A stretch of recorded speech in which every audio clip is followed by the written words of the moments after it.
Hello दोस्तों, आज हम पढ़ेंगे कक्षा 7 की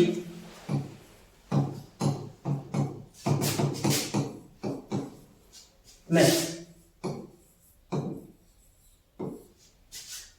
आज हमारी क्लास का पहला दिन है और हम स्टार्ट करेंगे पहले चैप्टर से, जिसका नाम है रियल नंबर्स।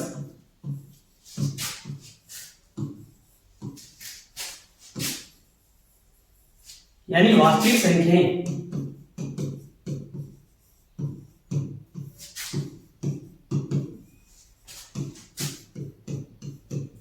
जैसे ही हम इस चैप्टर को स्टार्ट करते हैं, हमारे लिए इतना ही जरूरी हो जाता है कि वास्तविक संख्या क्या होती है ये जानना। तो हम क्या करेंगे, सबसे पहले स्टार्ट करेंगे वास्तविक संख्याओं तक पहुंचने की। तो हम क्या करेंगे, सबसे पहले जो संख्या आती है संख्या पद्धति में, जो सबसे पहले जो संख्या आती है वो संख्या आती है प्राकृत संख्या,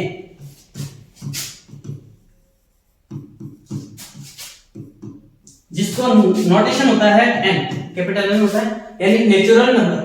अब प्राकृत संख्या कौन सी होती है वो हम बात करते हैं। तो जो गणना के लिए जो प्रयुक्त की जाए संख्या होती है, जैसे 1 2 3 4 dot dot and so on. ये जो सारी संख्याएं हैं ये कौन सी संख्या कहलाती हैं, प्राकृत संख्या। अगर इन्हीं में हम 0 ऐड कर देते हैं तो वो सारी संख्या क्या कहलाती है, पूर्ण संख्या कहलाती है, जिसका नोटेशन जो होता है वो होता है W। अगर इन्हीं प्राकृत संख्याओं में हम 0 ऐड कर देते हैं, 0 को भी शामिल कर देते हैं, तो वो सारी संख्या क्या कहलाती है, वॉल नंबर कहलाती है, पूर्ण संख्या कहलाती है। नेक्स्ट हमारे पास में तीसरी जो संख्या होती है पूर्णांक।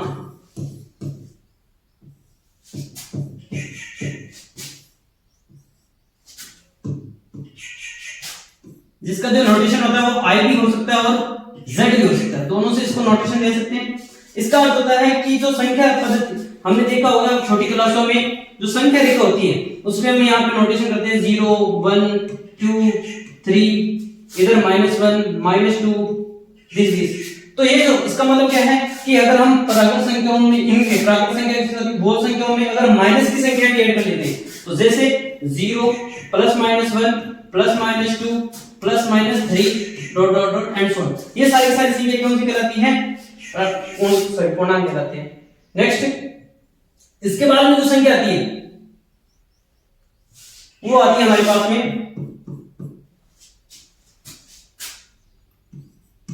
परिमेय संख्या। अब परिमेय संख्या कौन सी होती है,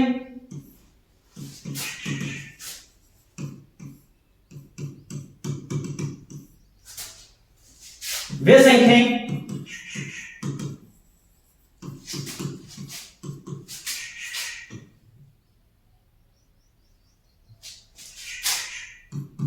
जिन्हें P/Q रूप में लिख सकते हैं।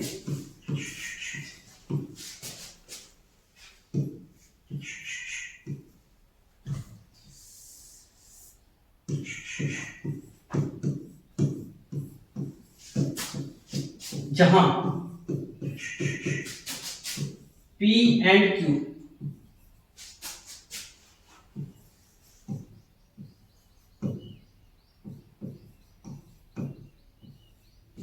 धनात्मक पूर्णांक तथा Q does not equal to 0। ध्यान रखना, परिमेय संख्याओं में ये नोटेशन होता है कि वे संख्याएं जिन्हें P/Q में लिख सकते हैं। आपके दिमाग में आता होगा सर √3/2, क्या ये परिमेय संख्या है क्या? नहीं, क्योंकि जो P/Q में लिखी जाती है, ये भी तो P/Q के रूप में ही है, तो क्या ये परिमेय संख्या है? नहीं, क्योंकि ये P/Q के फॉर्म में तो है, लेकिन जहां P और Q धनात्मक पूर्णांक होने चाहिए, ध्यान रखना। तो यहाँ पे हम देखते हैं 2 तो पूर्णांक है, लेकिन जो √3 है वो पूर्णांक नहीं है। अगर मैं बात करूं कि 1/0 क्या ये एक परिमेय संख्या है क्या, तो हम इसकी बात करते हैं। यहाँ पे ये P/Q की फॉर्म में है, P और Q दोनों यहाँ पे पूर्णांक है, धनात्मक पूर्णांक है, लेकिन यहाँ पे जो Q does not equal to 0 होना चाहिए था, यहाँ पे Q equal to 0 ही है, तो यहाँ पे ये भी एक परिमेय संख्या नहीं होगी, ध्यान रखना। समझ गए इस चीज को। नेक्स्ट हमारे पास में जो संख्या आती है वो आती है अपरिमेय संख्या। कौन सी रहेगी? अपरिमेय संख्या। इसके अलग से कोई डेफिनेशन नहीं है, बहुत ही आसान डेफिनेशन है कि वे संख्याएं जो परिमेय नहीं है वो अपरिमेय होती है। कौन सी? वे संख्याएं जो परिमेय नहीं है। अगर जो संख्या परिमेय नहीं होगी वो कौन सी संख्या हो जाएगी? अपरिमेय। परिमेय संख्या नहीं है।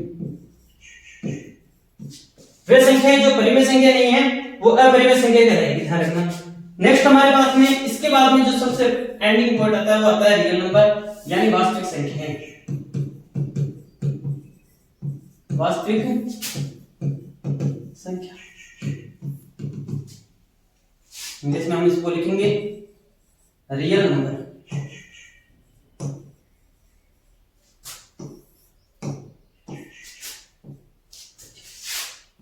तो इसकी डेफिनेशन क्या लिखेंगे हम कि परिमेय और अपरिमेय संख्या, परिमेय व अपरिमेय संख्या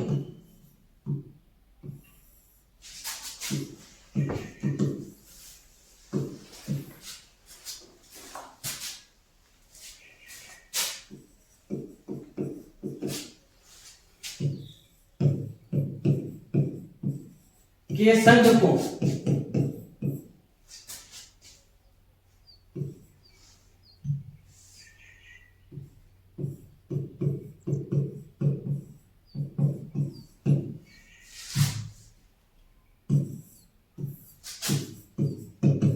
वास्तविक संख्या कहते हैं। संघ का अर्थ होता है यूनियन। अगर हम परिमेय संख्या और अपरिमेय संख्या को जोड़ देंगे, दोनों को कंबाइंड लिखेंगे, तो वो सारी संख्या क्या कहलाएगी? वास्तविक संख्या कहलाएगी। इसमें परिमेय भी और अपरिमेय दोनों काउंट आ जाती है, ध्यान रखना। इसके बाद में हमारे 10th क्लास का चैप्टर स्टार्ट होता है रियल नंबर्स। अब रियल नंबर्स में हम क्या क्या पढ़ेंगे? तो हम सबसे पहले बात करते हैं, इस चैप्टर में हमें पढ़ना है फर्स्ट चैप्टर में, तो हमें सबसे पहले पढ़ना होता है, हालांकि अभी जो सिलेबस है वो मॉडिफाइड है, पीछे का सिलेबस थोड़ा सा क्रिटिकल था और सबसे बेहतरीन था। अभी कुछ चीजें नई नई जोड़ी गई है, कुछ चीजें हटाई गई है, तो इसमें कई चीजें हटाई जा चुकी है, जैसे यूक्लिड विभाजन एल्गोरिथम। यूक्लिड विभाजन एल्गोरिथम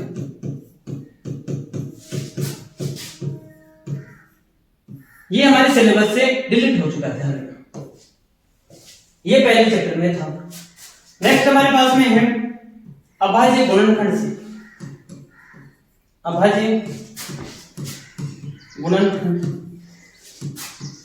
करना, ये हमें सीखना है इस चैप्टर में, ये हमारे सिलेबस में है अभी क्लास।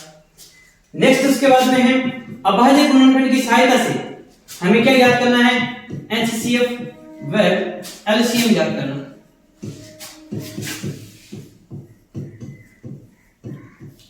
ये हमारे चैप्टर में है। नेक्स्ट हमारे इस चैप्टर में इन्हीं से एचसीएफ और एलसीएम से संबंधित एक सूत्र है, वो सूत्र हमें याद करना है। नेक्स्ट इसके बाद में हमारे पास में जो संख्या है वो है परिमेय संख्या, अपरिमेय संख्या सिद्ध करना, सिद्ध करना। ये हमारे इसका मतलब हमारे चैप्टर में क्या क्या चीजें हैं ध्यान रखना। अभाज्य गुणनखंड करना हमें आना चाहिए, इनकी सहायता से एलसीएम और एचसीएफ ज्ञात करना आना चाहिए हमें, और नेक्स्ट हमारा एंडिंग टॉपिक है वो है अपरिमेय संख्या सिद्ध करना। ठीक है, तो हम सबसे पहले बात करेंगे अभाज्य गुणनखंड करना। तो अभाज्य गुणनखंड करने से पहले हमें यह भी पता होना चाहिए कि अभाज्य गुणनखंड करते कैसे हैं, किसकी सहायता से करते हैं और किस प्रकार करते हैं। तो हमारे पास में सबसे पहला जो टॉपिक आता है वो आता है अभाज्य संख्या। वो कौन सी संख्या होती है? अभाज्य संख्या, यानी इसको हम बोलेंगे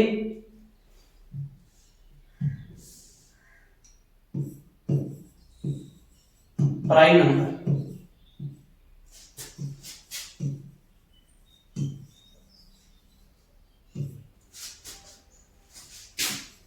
यूं कहूं तो वे संख्याएं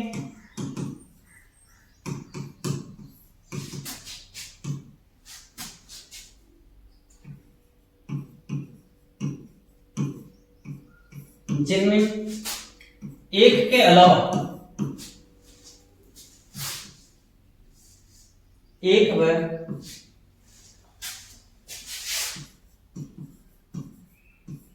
स्वयं के अलावा किसी अन्य संख्या का भाग नहीं जाएगा, किसी अन्य संख्या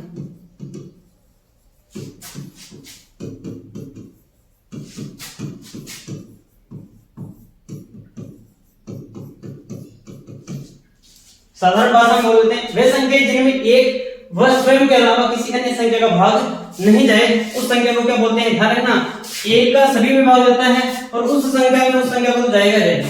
तो हम बात करते हैं कौन कौन सी बात करते हैं, तो हमारे पास कुछ अभाज्य संख्या होती है, जैसे सबसे छोटी अभाज्य संख्या होती है वो होती है 2।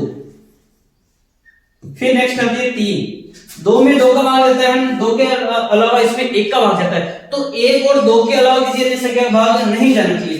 फिर 3, फिर 5, 7, 11 है, 13 है, 17 है, 19, 23 dot dot dot and sum. ये सारी संख्या क्या कौन सी संख्या कहलाएगी? अभाज्य संख्या। इनमें केवल और केवल या तो 1 का भाग जाता है, 1 का सभी संख्या में जाता है, या फिर इन स्वयं संख्या में जाएगा। जैसे 23 में 23 का भाग जाता है, किसी अन्य संख्या का भाग नहीं जाएगा। अब हम बात करते हैं, छोटा सा टॉपिक है कि भाई एक्सक्यूशन नोट्स में नोट के रूप में लिख लेंगे। यहाँ पे हमारा नोट कर लो इसमें कि 1 से 100 तक की अभाज्य संख्याओं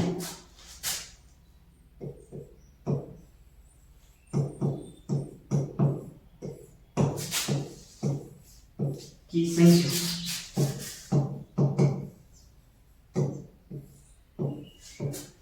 25 होती है। ये आप नोट के तौर पे याद करें। क्या लिखा? 1 से लेकर 100 तक की जो अभाज्य संख्या है, अगर हम उनमें काउंट करेंगे तो 1 से लेकर 100 तक के अभाज्य संख्याओं की संख्या कितनी आ जाएगी? 25 आ जाएगी। ध्यान रखना। नेक्स्ट, इसके बाद में हम बात करते हैं इनके उपयोग से हम क्या करेंगे, इनके अभाज्य गुणनखंड करेंगे। ठीक है,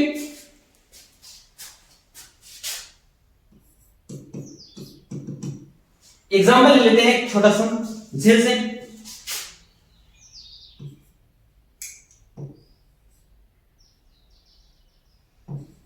4 20 के अभाज्य गुणनखंड कीजिए।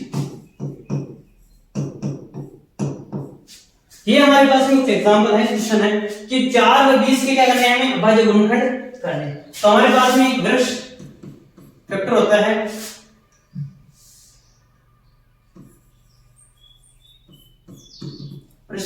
तो क्या करेंगे, सबसे पहले 4 लिखेंगे और इस 4 के हम फैक्टर करेंगे। 4 का फैक्टर हम अगर हम सबसे छोटी अभाज्य संख्या का उपयोग करेंगे तो सबसे छोटी अभाज्य संख्या होती है 2। तो हम सबसे पहले इसमें 2 से डिवाइड करेंगे। 4 के अंदर अगर हम 2 से डिवाइड करेंगे तो क्या रहेगा, 2 आ जाएगा। सिमिलरली फिर वापस 2 में 2 का भाग देंगे, 1 आ जाएगा। ठीक है, इसका मतलब हमारे पास में जो 4 है उस 4 के फैक्टर क्या हो जाएंगे, 2 into 2, यानी इनको क्या करेंगे, हम इनके मल्टीपल के रूप में लिख देंगे। ठीक है, सिमिलरली हम क्या करेंगे, 20 के 20 के अभाज्य गुणनखंड करेंगे। सबसे पहले 2 से डिवाइड करेंगे, 2 से क्या कितना जाएगा, 10, 2 से वापस करेंगे तो कितना जाएगा, 5, और 5 से करेंगे तो 1। इसका मतलब हमारे पास जो 20 है उस 20 के फैक्टर क्या जाएंगे, 2 into 5। ये जो प्रकार होते हैं इनको बोलते हैं इनके प्राइम फैक्टर करना, यानी अभाज्य गुणनखंड करना। हम इन अभाज्य गुणनखंडों को उनकी घातों के रूप में भी लिखेंगे। तो हम जितने इसमें लिखे होते हैं, जैसे यहाँ पर 2 की घात कितनी, यहाँ 2 कितनी बार आ रहे हैं, 2 बार आ रहे हैं, तो इसका मतलब यहाँ पे 2 की घात कितनी हो जाएगी, 2 into 5 की घात कितनी आ जाएगी, 1। ठीक है, इस रूप में लिखने को बोलेंगे हम इनको अभाज्य गुणनखंडों की घातों के रूप में लिखना। ठीक है, और यहाँ पर क्या करेंगे, इनके मल्टीपल के रूप में लिखना, यानी गुणनफल के रूप में लिखना। दोनों में डिफरेंस है, ध्यान रखना। ये गुणनफल है, ये क्या है, घात रूप में इनका। ठीक है, आगे हम सीखेंगे एचसीएफ ज्ञात करना।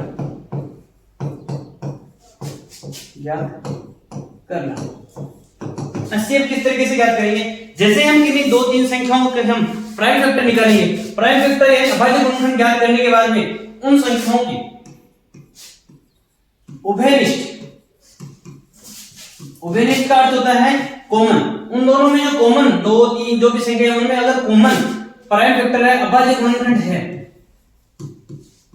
अभाज्य गुणनखंड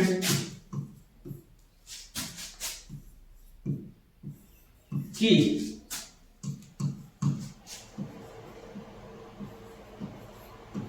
न्यूनतम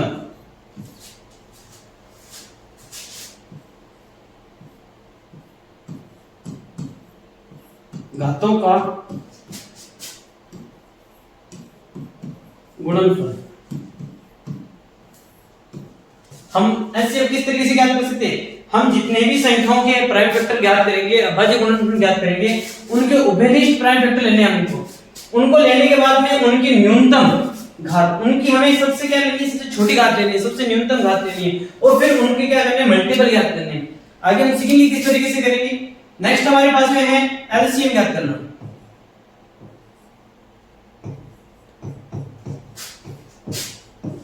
एलसीएम ज्ञात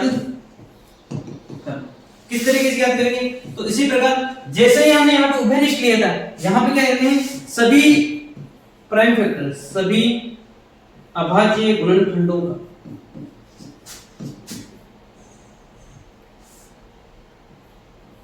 अभाज्य गुणनखंडों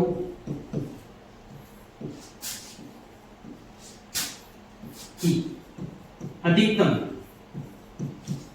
वहां पर हम ले लेते हैं न्यूनतम और यहां पर हम क्या लेंगे, अधिकतम घातों का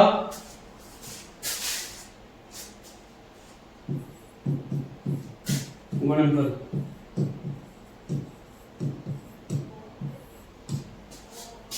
एलसीएम ज्ञात करने के लिए हम क्या करेंगे, जितने भी संख्या दे रखी है उनके प्राइम फैक्टर ज्ञात करेंगे और प्राइम फैक्टर ज्ञात करने के बाद में उनके उभयनिष्ठ अभाज्य गुणनखंडों की न्यूनतम घातों का योगफल ज्ञात करेंगे, गुणनफल ज्ञात करेंगे। नेक्स्ट हमारे पास में एलसीएम ज्ञात करना, तो सभी जितने भी हम प्राइम फैक्टर ज्ञात करेंगे उनकी सभी अभाज्य गुणनखंडों की अधिकतम घातें लेके उनके हम क्या करेंगे, मल्टीपल ज्ञात करेंगे, गुणनफल ज्ञात करेंगे, जिससे हमें एलसीएम और एचसीएफ दोनों प्राप्त हो जाएंगे। ठीक है। नेक्स्ट हमारे पास में है इनसे संबंध, हमें केवल और केवल क्या करेंगे कि जैसे एक हमारे पास में सूत्र होता है, फॉर्मूला होता है a into b equal to होता है LCM into HCF, LCM into HCF। हमारे पास में ये फॉर्मूला होता है, a into b equal to LCM into HCF, यानी यहां पर फॉर ऑल a, b ये दोनों क्या है, belongs to integer, a, b दोनों क्या है, इंटीजर है, पॉजिटिव इंटीजर है। ठीक है। नेक्स्ट उसके बाद में a, b ये दो पॉजिटिव इंटीजर है, धनात्मक पूर्णांक संख्याएं हैं। इसके बाद में ये जो फॉर्मूला है इसके लिए हम नोट लिख सकते हैं, ये जो सूत्र है हमारे पास में ये केवल और केवल कितनी संख्याओं के लिए है, केवल 2 संख्याओं के लिए। कितनी संख्याओं के लिए है, केवल 2 पूर्णांकों के लिए लागू होता है,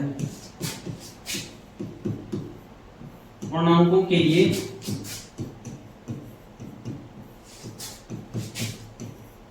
लागू होता है। ध्यान, यानी हमारे पास में अगर मैं ऐसे कहूं कि a into b into c 3 ही पूर्णांक हो तो उनका LCM into LCM, LCM into HCF बराबर नहीं होता है। ध्यान याद रखना। ठीक है।